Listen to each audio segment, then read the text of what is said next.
दोस्तों, भारत में जितने भी टेट के एग्जाम होते हैं उन सभी के अंदर वस्त्र एवं आवास पर आधारित जितने भी प्रश्न अब तक पूछे गए हैं। और दोस्तों, यूट्यूब पर जितनी भी वीडियो वस्त्र एवं आवास की पड़ी हुई हैं उन सभी के प्रश्न इस वीडियो में मिलेंगे। दोस्तों, जिसको भी आप अपनी नज़र में अच्छा टीचर मानते हैं उसकी वीडियो उठाकर देख लेना और हमारी वीडियो से मैच कर लेना। दोस्तों, इससे बड़ी बात हम बोल नहीं सकते हैं। दोस्तों, जिन लोगों को ऐसे ही टॉपिक पर अच्छी प्रैक्टिस करनी है बिना टाइम वेस्ट की, वो हमारी वीडियो को लाइक और हमारे चैनल को सब्सक्राइब जरूर कर लेना। तो चलिए पहला प्रश्न देख लेते हैं।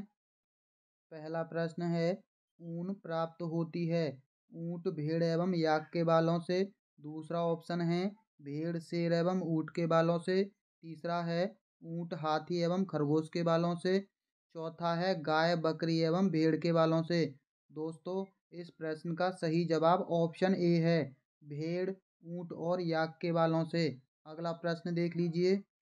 नायलॉन का आविष्कार किसने किया था? पहला है मेलिवन कैलिवन ने, बॉलेस कैरोथर्स ने, रॉबिन हिल्स ने, पीटर मिशेल ने।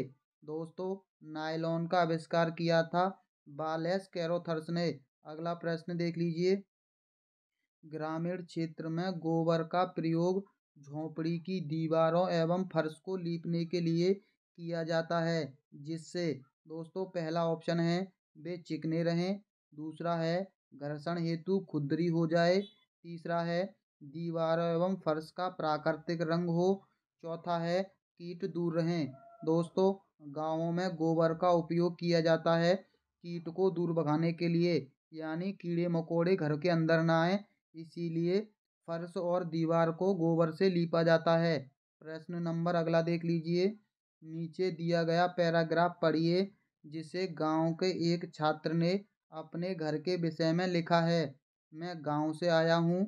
हमारे गांव में अत्यधिक वर्षा होती है, इसीलिए हमारे घर धरती से लगभग 10 से 20 फुट यानी 3 से 3.5 मीटर की ऊंचाई पर बने होते हैं। ये घर अंदर से भी लकड़ी के बने होते हैं। दोस्तों, ये घर बने होते हैं बांस पर, यानी 3 से 3.5 मीटर की ऊंचाई पर। पहला है आंध्र प्रदेश के अंदर, असम के अंदर, तमिलनाडु के अंदर या उत्तराखंड के अंदर। दोस्तों, जब भी आपको 3 से 3.5 मीटर की ऊंचाई पर बांस पर बने हुए घर दिखाई दें, वहाँ हमेशा असम होगा। इस तरह के घर असम में पाए जाते हैं, यानी इस प्रश्न का सही जवाब ऑप्शन बी है। ये प्रश्न सी टेट का सबसे फेवरेट प्रश्न रहा है। अगला देख लीजिए।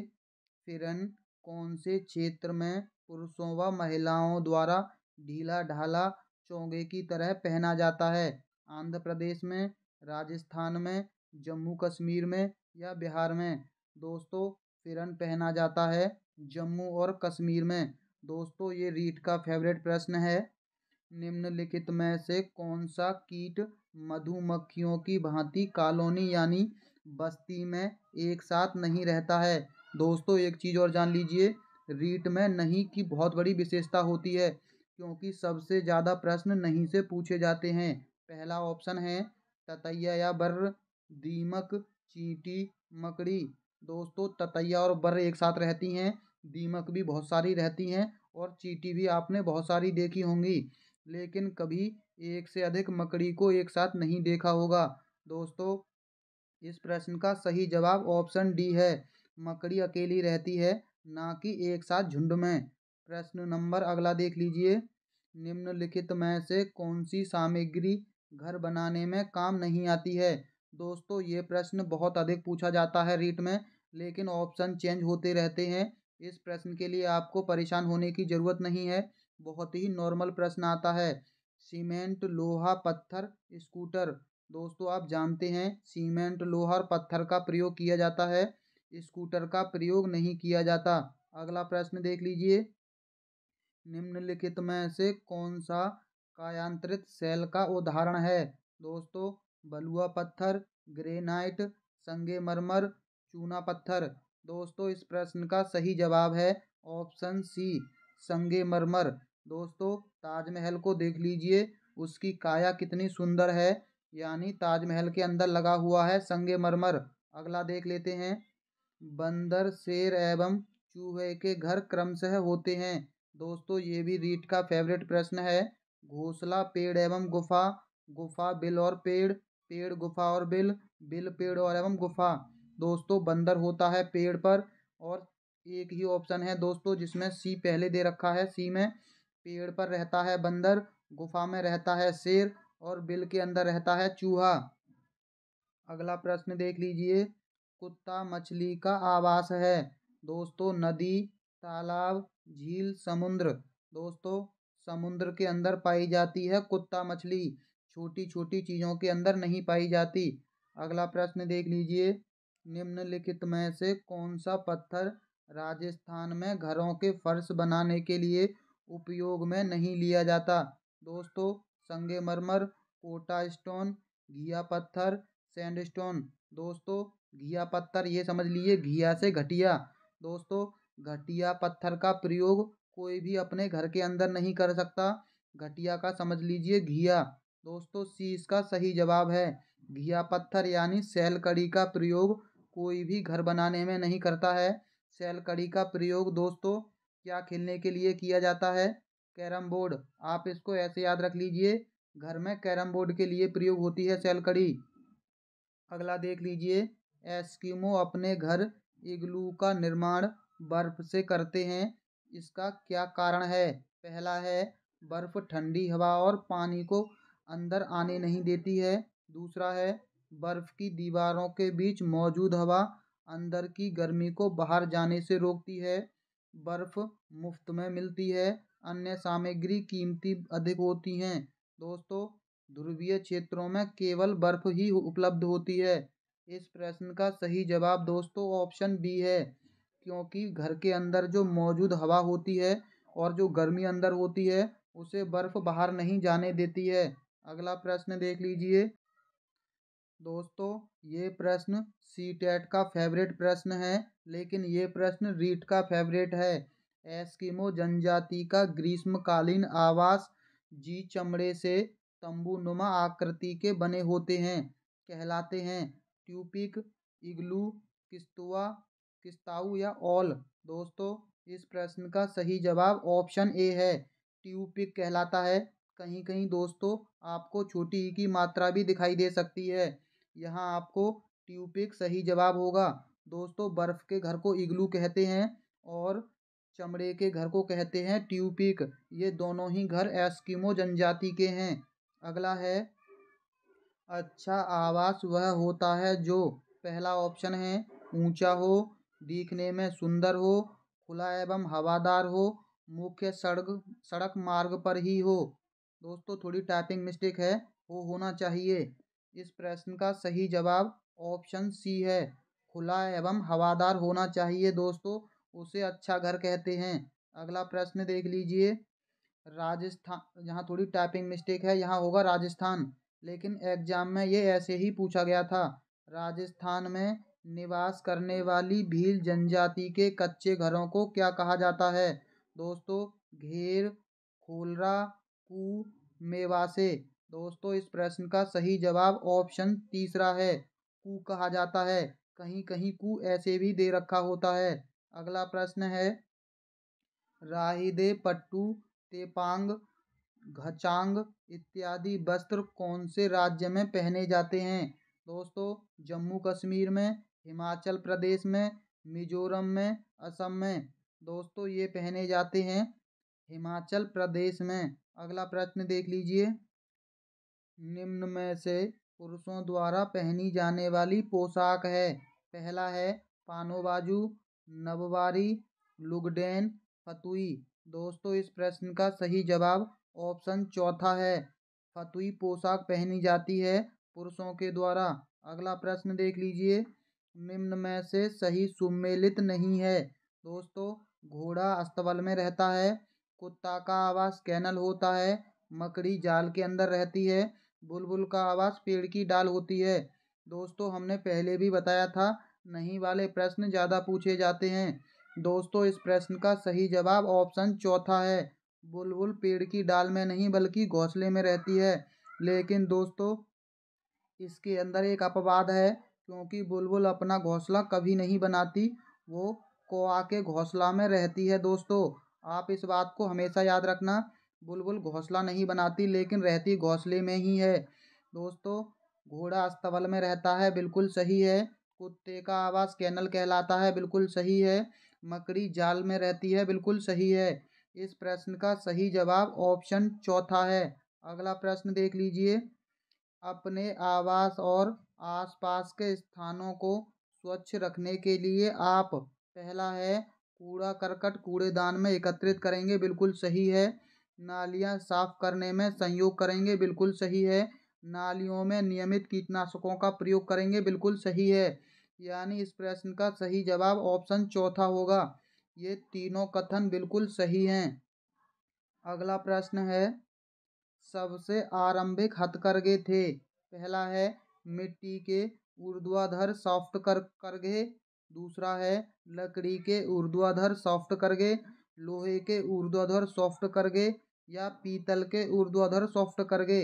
दोस्तों, सबसे पहले लकड़ी के होंगे, क्योंकि ज़्यादातर चीज़ें पहले लकड़ी की मिलती हैं। अगला प्रश्न है, पावर लूम का आविष्कार किसने किया। पहला है, ई कार्टराइट ने, सर रिचर्ड्स ने, जेम्स हारग्रीव्स ने, फ्रैंक लिन ने। दोस्तों, इस प्रश्न का सही जवाब ऑप्शन ए है, ई कार्टराइट ने इसका आविष्कार किया था, पावर लूम का। अगला है, दवाइयों के अवशिष्ट किस रंग के डिब्बे में एकत्रित करने चाहिए। दोस्तों, ध्यान से देख लीजिए, दवाइयों के अवशिष्ट, क्योंकि ये प्रश्न रीट का फेवरेट प्रश्न है। काला, नीला, हरा, पीला। इस प्रश्न का सही जवाब है ऑप्शन चौथा। माफ कीजिए, ऑप्शन पहला, काला। दोस्तों, अवशिष्ट पदार्थों को यानी दवाइयों को एकत्रित करना चाहिए काले डिब्बे में। अगला देख लेते हैं। निम्न में से असत्य कथन है। पहला ऑप्शन है, ऊनी वस्त्रों को समतल एवं चारपाई पर सुखाना चाहिए। दूसरा है, ऊनी वस्त्रों की शुष्क धुलाई करते समय डीजल का प्रयोग किया जाता है। तीसरा है, ऊनी वस्त्र के धुलने पर सिकुड़ने या फैलने की संभावना कम रहती है। ऊनी वस्त्र गर्मी के मौसम में नहीं पहने जाते हैं। दोस्तों, आयोग ने इस प्रश्न का सही जवाब ऑप्शन बी माना है, और ये बिल्कुल सही है, क्योंकि डीजल का प्रयोग नहीं किया जाता शुष्क धुलाई के समय, बल्कि सॉल्वेंट का प्रयोग किया जाता है। दोस्तों, लेकिन यहाँ एक चीज़ और समझ लीजिए, सी वाला कथन भी गलत है। ऊनी वस्त्र के धुलने पर सिकुड़ने या फैलने की संभावना कम रहती है। यहाँ थोड़ी टाइपिंग मिस्टेक के कारण ये कम आ गया है, वरना इसका सही जवाब ऑप्शन बी ही सही है। डीजल का प्रयोग नहीं बल्कि सॉल्वेंट का होता है। आप इसको यहाँ से कम हटा दीजिए, तब इसका सही जवाब ऑप्शन दूसरा होगा। अगर यहाँ कम रहता है तो दूसरा और तीसरा दोनों कथन गलत हैं। अगला प्रश्न देख लेते हैं। वस्त्रों को सुरक्षित रखने के लिए किस वृक्ष की पत्तियां सुखाकर बक्से में नीचे रख दी जाती हैं। अशोक, पीपल, नीम, शीशम। दोस्तों, इस प्रश्न का सही जवाब ऑप्शन तीसरा है। नीम की पत्तियों को बक्से में रखने पर दोस्तों कपड़े सुरक्षित रहते हैं, या आप कपूर की गोली का प्रयोग करते हैं अधिकतर आधुनिक युग में। ये चीज़ें पुराने समय में होती थी। अगला प्रश्न है, ताना व बाना शब्द प्रयुक्त होता है पावर लूम उद्योग में, हथकरघा उद्योग में, पहला और दूसरा दोनों उद्योगों में, सीमेंट उद्योग में। दोस्तों, ताना और बाना शब्द दोनों उद्योगों में प्रयोग होता है, पावर लूम उद्योग में और हथकरघा उद्योग में। अगला प्रश्न है, टुंड्रा प्रदेश के निवासियों के आवास कहलाते हैं। दोस्तों, घर कहलाते हैं, क्राल कहलाते हैं, इग्लू कहलाते हैं या ट्यूबी कहलाते हैं। दोस्तों, टुंड्रा प्रदेश में इग्लू कहलाते हैं। अगला प्रश्न है, बुनाई की वह प्रक्रिया जिसमें वस्त्रों पर पड़े धब्बे एवं विभिन्न रंगों को हटाया जाता है। पहला है, ब्रंज कहलाता है, टैटरिंग कहलाता है, सनफोराइजिंग कहलाता है या उपरोक्त सभी कहलाता है। दोस्तों, बुनाई के अंदर वस्त्रों पर पड़े धब्बों को हटाने की प्रक्रिया को कहते हैं विरंजन। दोस्तों, विनरंजन। अगला है, कृत्रिम रेशों से तैयार वस्त्र की विशेषता है। पहला है, नहीं सिकुड़ता।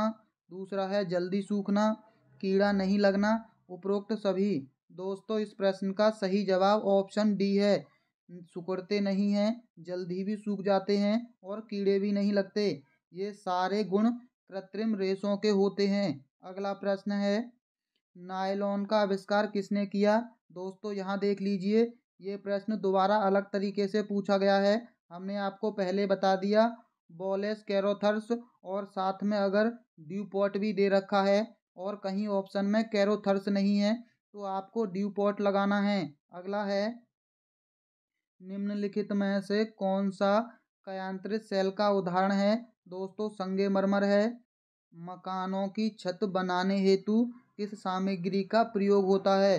दोस्तों पहला ऑप्शन है एस्बेस्टॉस यानी लोहे की चादरें, दूसरा है पत्थर की पट्टियाँ, तीसरा है लोहे के सरिये, सीमेंट व कंक्रीट यानी आरसीसी, उपयुक्त सभी। दोस्तों आप जानते हैं लोहे की चादरें भी होती हैं, पटिया यानी जो गांव में प्रयोग होती हैं, पत्थर की पटियां, और लोहे के सरिये, सीमेंट और कंक्रीट तो आज के आधुनिक है ही, यानी इसका सही जवाब ऑप्शन डी होगा।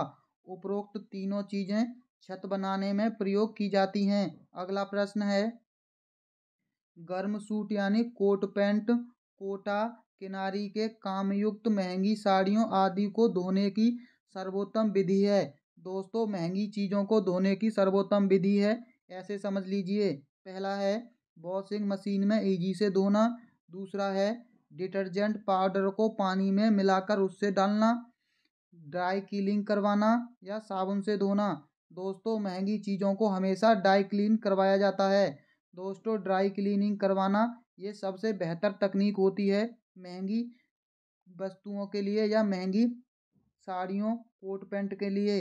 अगला प्रश्न है, जंगल में रहने वाले आदिवासी लोग निम्न में से किस प्रकार आवास अधिकांशतः प्रयोग में लेते हैं? दोस्तों झोंपड़ी, पक्के मकान, महल या सभी। दोस्तों बच्चा बच्चा जानता होगा कि आदिवासी लोग झोंपड़ी में रहते हैं। अगला प्रश्न है, कौन सा सुमेलित नहीं है? दोस्तों इधर वस्त्र का प्रकार दे रखा है, इधर राज्य दे रखे हैं। फिरन जम्मू कश्मीर का है, पानो बाजू पश्चिम बंगाल का है, राहिदे हिमाचल प्रदेश का है, फुलकारी पंजाब का है। दोस्तों फिरन जम्मू कश्मीर का है, हमने अभी पढ़ा है। राहिदे हिमाचल प्रदेश का है, ये भी पढ़ा है। दोस्तों फुलकारी पंजाब का है, ये भी बिल्कुल सही है। इस प्रश्न का जो सही जवाब है वो है ऑप्शन बी, पानू बाजू। दोस्तों पश्चिम बंगाल का नहीं बल्कि गोवा का है। गोवा के अंदर पानू बाजू प्रसिद्ध है, और पश्चिम बंगाल के अंदर दोस्तों साड़ी जो पहनी जाती है उसे बालूचरी साड़ी कहते हैं। अगला प्रश्न है, वस्त्रों की धुलाई करते समय अंत में साफ पानी में क्या डालना चाहिए जिससे वस्त्रों में चमक आ जाए? पहला है नींबू का रस, सिरका, सरसों का तेल, ये भी दोनों। दोस्तों इस प्रश्न का सही जवाब ऑप्शन डी है, नींबू का रस और सिरका डालना चाहिए, इससे वस्त्रों में चमक आ जाती है। दोस्तों आप इसका प्रयोग घर पर करके देखना। अगला प्रश्न है, ट्यूपिक है दोस्तों आपने पढ़ा है, टूंड्रा लोगों के बर्फ के घर को इग्लू कहते हैं, एस्किमो लोगों के चमड़े के बने तंबू को दोस्तों ट्यूपिक कहते हैं। अगला प्रश्न देख लीजिए, कच्चे भवन में कौन सी सामग्री काम में नहीं आती है? दोस्तों बालियां, मिट्टी, बांस, सीमेंट। दोस्तों कच्चे घर के अंदर सीमेंट नहीं आती है। अगला है, वस्त्रों के संबंध में असत्य कथन है। पहला है वस्त्रों पर कलफ की जाती है, बिल्कुल सही कथन है। समय समय पर वस्त्रों में प्रेस करनी चाहिए, बिल्कुल सही है। हमेशा तंग वस्त्र पहनने चाहिए, वस्त्रों पर सिलाई मजबूत होनी चाहिए। दोस्तों सी कथन बिल्कुल गलत है, हमें तंग वस्त्र नहीं बल्कि ढीले ढाले वस्त्र पहनने चाहिए, लेकिन आज का फैशन है तंग वस्त्रों का। अगला है, जैविक अपशिष्ट किस रंग के डिब्बे में एकत्रित करने चाहिए? दोस्तों काले में अपशिष्ट में करनी चाहिए थी दवाइयों के अपशिष्ट, और हरे, नीले और पीले। इस प्रश्न का सही जवाब ऑप्शन ए है, जैविक चीज़ों को हरे रंग में। इसको कैसे याद रख सकते हैं? दोस्तों जैविक चीज़ें होती हैं जिंदा चीज़ें, जैसे पेड़ पौधे, और पेड़ पौधे होते हैं दोस्तों हरे। अगला प्रश्न है, अजैविक अपशिष्ट किस रंग के डिब्बे में एकत्रित करने चाहिए? दोस्तों, काले डब्बे में दवाइयाँ, हरे डिब्बे में जैविक और नीले डब्बे में अजैविक, यानी 20 का सही जवाब है। अगला प्रश्न देख लीजिए, ऊनी वस्त्रों की उचित देखभाल भाल होगी दोस्तों में शामिल है। पहला है, उन्हें धोकर रखना चाहिए, बिल्कुल सही है। उन्हें वर्ष में 1-2 बार धूप में अवश्य डालना चाहिए, बिल्कुल सही है। उनके बीच नेप्थोलीन की गोलियां रखनी चाहिए। दोस्तों, नेप्थोलीन की गोलियों का मतलब है कपूर की गोलियां, ये भी बिल्कुल सही है। दोस्तों, इस प्रश्न का सही जवाब ऑप्शन डी होगा। सभी तीनों कथन बिल्कुल सही हैं। अगला प्रश्न है, भारत में अधिकांश आवास किस आकृति में पाए जाते हैं? त्रिभुजाकार, वृत्ताकार, आयताकार, विनायाकार। दोस्तों, भारत के अंदर ज़्यादातर पाए जाते हैं आयताकार। अगला है, स्वच्छ भारत मिशन का आरंभ प्रधानमंत्री नरेंद्र मोदी जी ने कब किया? दोस्तों, 2 अक्टूबर 2014 को, 7 अक्टूबर 2014 को, 2 अक्टूबर 2015 को, 7 अक्टूबर 2015 को। दोस्तों, स्वच्छ भारत मिशन की शुरुआत हुई थी 2 अक्टूबर 2014 को, गांधी जी के जन्मदिन पर, जब मोदी जी पहली बार प्रधानमंत्री बने थे। अगला है, असत्य कथन है। पहला कथन है दोस्तों, गर्मियों में भारी रंग के वस्त्र पहनने चाहिए। दोस्तों, ये ही गलत मिल गया आपको, और चेक कर लीजिए। हल्के रंग के वस्त्र ऊष्मीय विकिरणों के अधिकांश भाग को परिवर्तित कर देते हैं, बिल्कुल सही है। गहरे रंग के वस्त्र अपेक्षाकृत अधिक ऊष्मा अवशोषित करते हैं, बिल्कुल सही है। बारिश होने पर रेनकोट पहनना चाहिए, बिल्कुल सही है। दोस्तों, गर्मियों के अंदर भारी नहीं बल्कि हल्के वस्त्र पहनने चाहिए। अगला है, मेघालय राज्य का वस्त्र है। पहला है, मुकाक, जैनसेम, पुआन, रिसा। दोस्तों, मेघालय के अंदर पहना जाता है जैनसेम। अगला है, जम्मू कश्मीर में सिर पर पहने जाने वाला वस्त्र है गोचा, कसावा, तरंगा, फिरन। दोस्तों, तरंगा पहना जाता है सर पर और फिरन पहनी जाती है शरीर पर। अगला है, वस्त्र निर्माण सामग्री की सबसे छोटी इकाई है धागा, तंतु या रेशा, फेक या सभी। दोस्तों, तंतु या रेशा सबसे छोटी इकाई होती है वस्त्र निर्माण की। अगला है, लिनन नामक रेशा कौन से पौधे से प्राप्त किया जाता है? कपास के पौधे से, रेशम के पौधे से, सन के पौधे से या फ्लैक्स के पौधे से? दोस्तों, इस प्रश्न का सही जवाब ऑप्शन सी है, सन के पौधे से प्राप्त किया जाता है। दोस्तों, अगर ऑप्शन में सन ना दे रखा हो और फ्लैक्स दे रखा हो तो आप इसका सही जवाब ऑप्शन डी भी लगा देना, लेकिन अगर सन दे रखा है तो इसका सही जवाब सन होगा, ऑप्शन सी। अगला प्रश्न है, अमेरिका के उत्तरी पश्चिमी तट पर निवास करने वाली आदिवासी जनजाति के लोगों के आवास को कहा जाता है? पहला है, प्लोंक ग्रह, चिकीज, टीपी, खाइमस। दोस्तों, इस प्रश्न का सही जवाब है ऑप्शन पहला, प्लंक ग्रह।